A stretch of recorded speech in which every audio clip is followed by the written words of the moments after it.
given he is one of the most successful performers and recording artists of all time, it's hard to imagine that Sir Elton John would ever feel nervous before a show. But ahead of his set on the Pyramid stage at Glastonbury tonight, the multimillionaire musician admits he is apprehensive about headlining the festival because it's a new experience for him. The 76-year-old says of the gig, "I'm a little intimidated by it because I haven't played there, I haven't been there." But he goes on to say that the opportunity to appear at the legendary Somerset Festival has come at the right time. Elton, who is reaching the end of his farewell Yellow Brick Road tour, says, "I'm a great believer in serendipity and fate. This is the most wonderful way to sign off in England." This tour will be the last one the singer says he will ever do and, having started it in September 2018 in Pennsylvania, it will end this July in Stockholm. Elton's Glastonbury performance will be his last in the UK, and to mark the occasion, he says he's going to have a different set list to his other shows, and even some special guests. "I've got guests who I can't tell you who they are," he says. "But it's going to be wonderful, I'm really looking forward to it." When his debut at Glastonbury was announced, Elton said in a statement, "There is no more fitting way to say goodbye to my British fans. They have been beyond brilliant and have supported me through all the highs and lows of my career. I can't wait to embrace the spirit of the greatest festival in the world." In the past, the Pyramid stage has welcomed performers such as Beyoncé, Stormzy, Kylie Minogue and Paul McCartney, and closing Glastonbury feels like a fitting finale to a career that has spanned more than 5 decades. Elton's music has brought so much joy to so many over the years, and his farewell tour has given his fans across the globe one last chance to show their appreciation. Just last month, Victoria and David Beckham, who chose Elton to be godfather to their oldest child, Brooklyn, showed him some love as they attended his final concert in London and sang along to some of his biggest hits.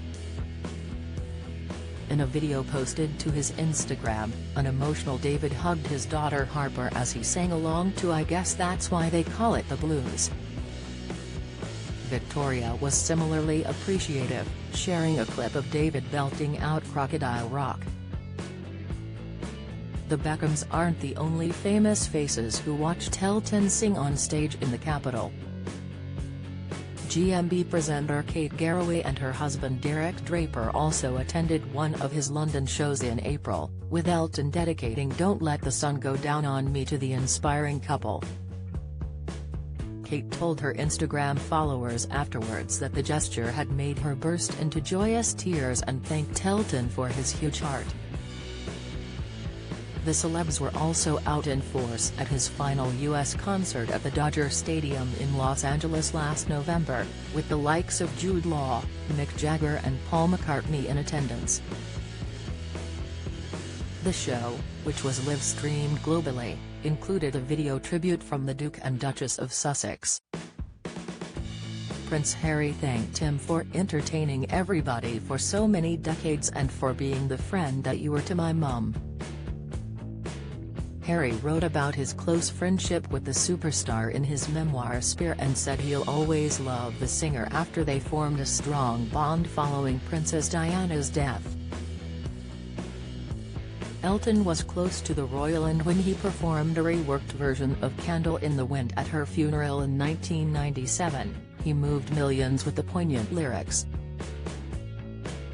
It's his capacity to touch the hearts of so many that makes Elton such a beloved star. Yes, he's a fantastic singer-songwriter and, yes, he's able to entertain a stadium full of people with his many hits, but, despite his riches, he comes across as a man who truly cares about the things that matter. Born Reginald Kenneth White on March 25, 1947. He grew up in the northwest London suburb of Pinner, learning to play the piano as a youngster. After joining a blues band when he was 15, he decided to go solo 5 years later and released his first solo album, Empty Skin, in 1969. A year later, Elton made the big time with Your Song.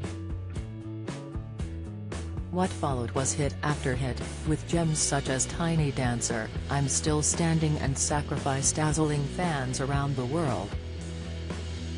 However, dominating the charts wasn't enough and he turned his hand to musicals, composing songs such as Circle of Life and Can You Feel the Love Tonight for The Lion King and tracks for Billy Elliot the Musical.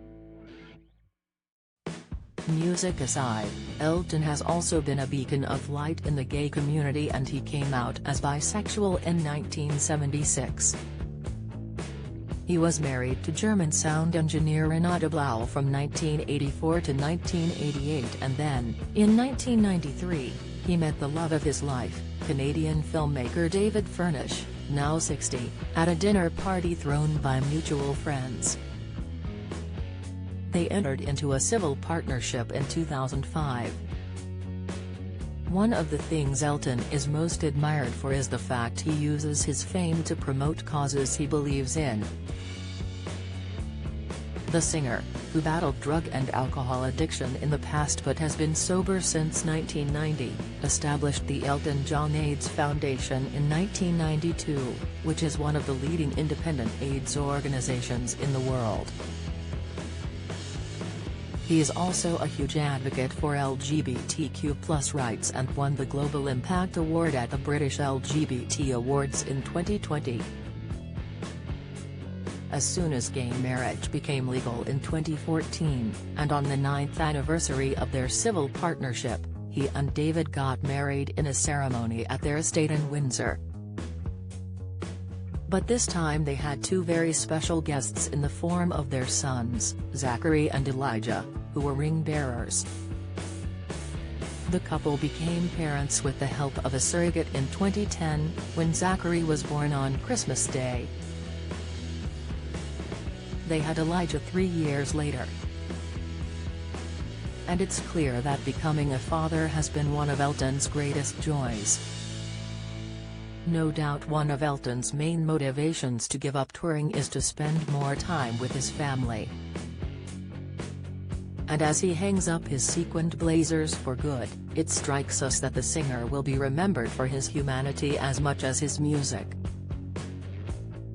During a recent show in Leeds, he spotted a boy in the audience who was blind and went out of his way to mention him. He said, "There's a little boy in the front row.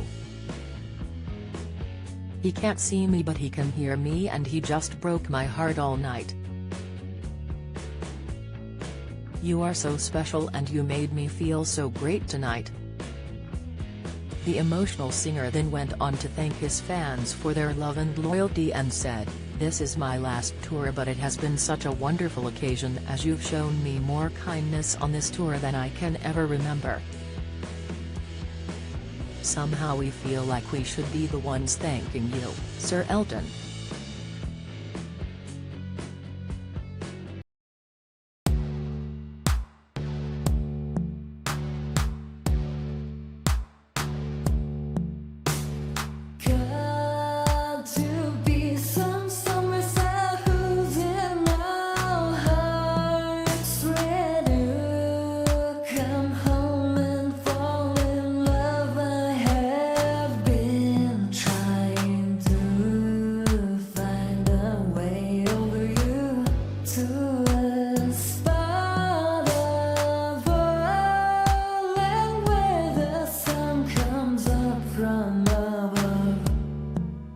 Now